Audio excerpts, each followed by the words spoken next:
Hi, ladies and gentlemen. Hi, friends. Hi, Chomizam. I've been hearing people having different versions of what black tax is, and I thought I should add my little knowledge that I have about black tax. Nandi, rural girl.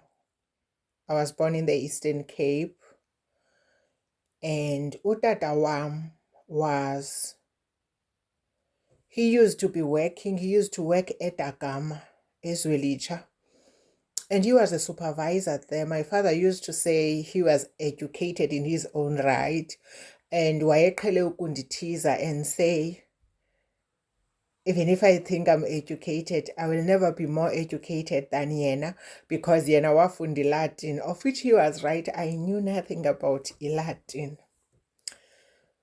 So, my father stopped working when I was doing grade 4, standard 2. Life was difficult.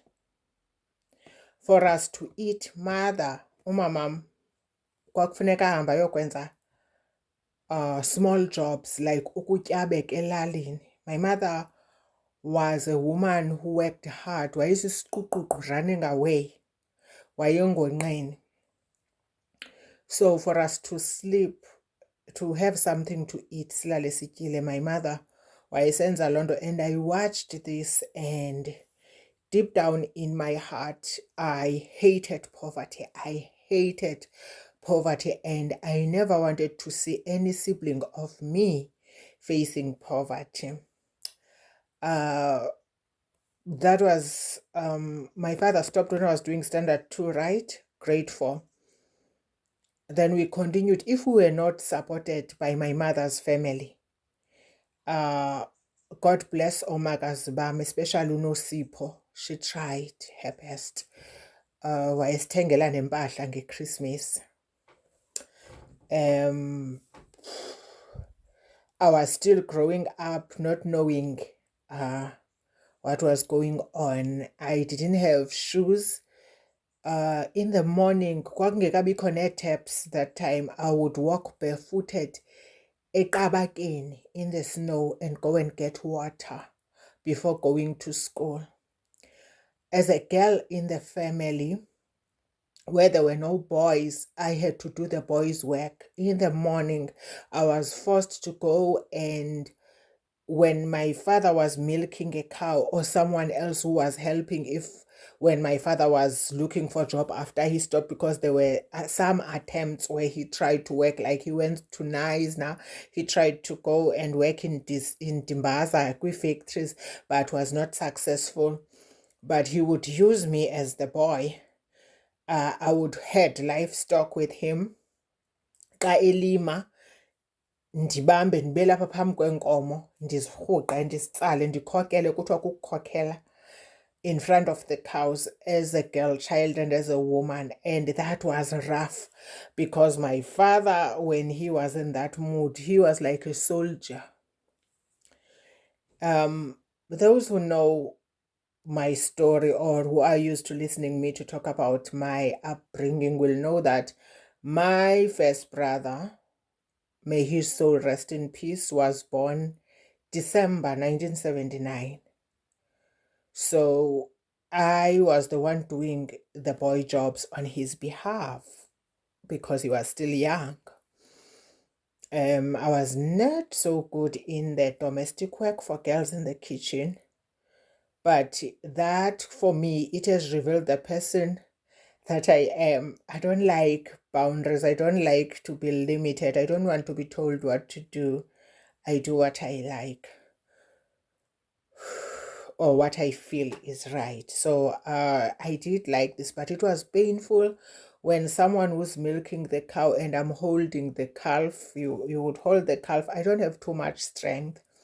The calf will step on your toes in a cold morning, kukikaba, and you will cry once it step on you. That was the way I grew up.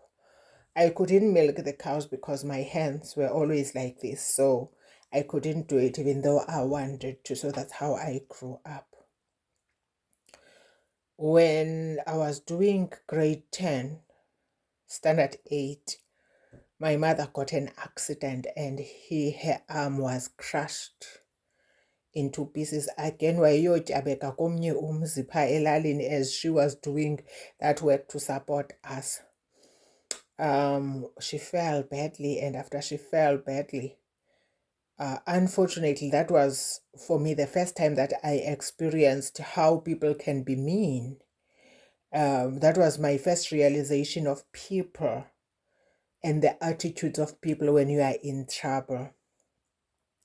Because my mother was badly injured because her arm was in pieces. As a result, it took her time to heal. The first thing that happened was that she was abandoned by the woman whose house she was tyabeking, wayetyabeka. The second one, the family started to create conflicts and gossips.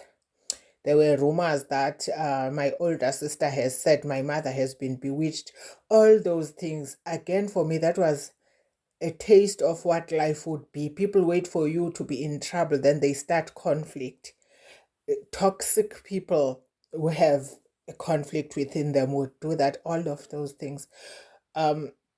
Needless to say, that was the first time that I realized that we were on our own. My mother was in pain because that arm became septic, and that was the beginning of her problems, by the way, in life. That was the time a woman called Auntie who lived in Gombo. She was supposed to be my grandmother, the youngest in my grandmother, but because she grew up with my aunt from my mother's family, the firstborn, I think she grew up in my mother's home. So there was that thing of calling her auntie, but she was called auntie by everybody. That's because she was the one that took my mother to her house. She was the one that allowed us to come because some of her children were small. My younger sister Sula was very small, and I was there for a while on holidays because I was doing standard 8 before I came back. Our lives changed. But that was the first time that I took responsibility. I grew up and I realized that I have to do something about my home situation. People don't know this, that I went to another aunt who was related to my mother who had money, and I told her the situation at home and she gave me money. My knowledge about faith was small and about who to go to, but deep down I knew that something was wrong.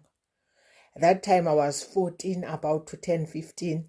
I went to KwaMangconde on my own because I wanted now to take things on my own. That was the beginning of me being the breadwinner. That was the beginning of me taking the responsibility of black tax. Guys, I went to KwaMangconde at the age of 14. I was the only child there who went on their own unaccompanied. That tells you about how my mind thought at a young age.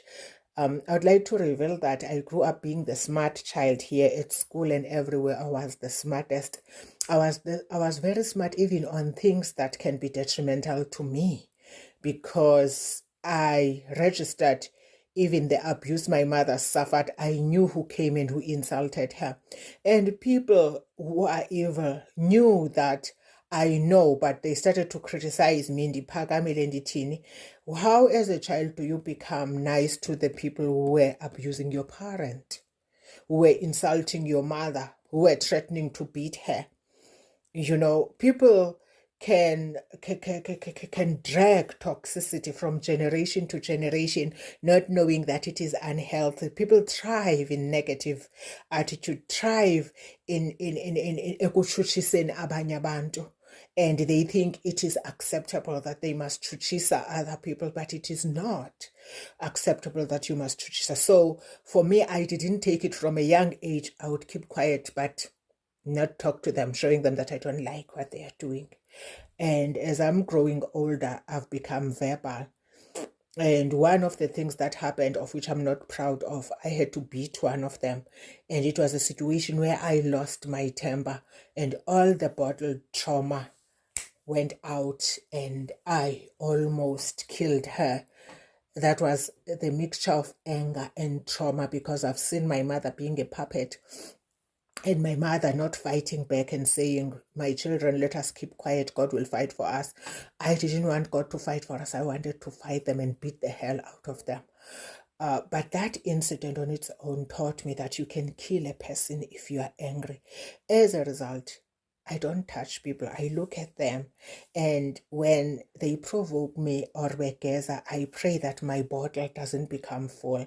I manage to keep it and take a deep breath, because once it gets full, you push and push and push. Once it gets full, hell can break loose and ungamenzakalisa umntu. I ignore them and start a worship or start an intercession prayer so that they don't provoke me. My spiritual mentor once says, a person can do something to you or provoke to you, but it depends where you are spiritually. When you are in a good when you are in a good space with God, they can do anything, but you won't give them a response.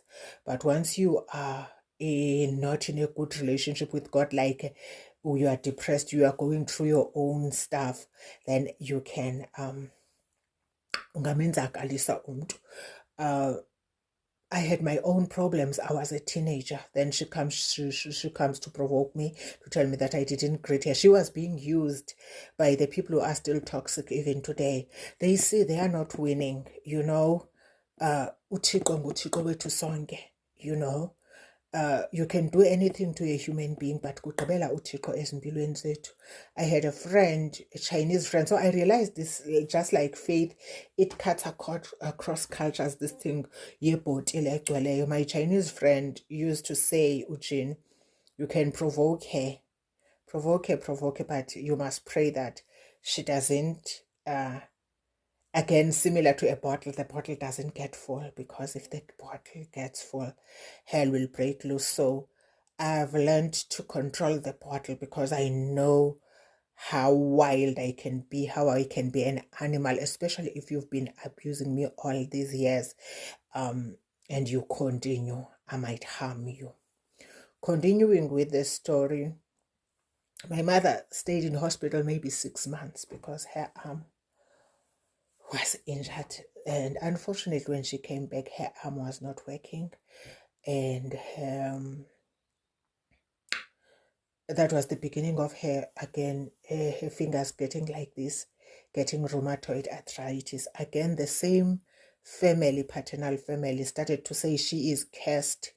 They wouldn't hold her hand when they were greeting because they were saying there was nobody in their family who was crippled, because my mother's arthritis went down and down until it put her in a wheelchair.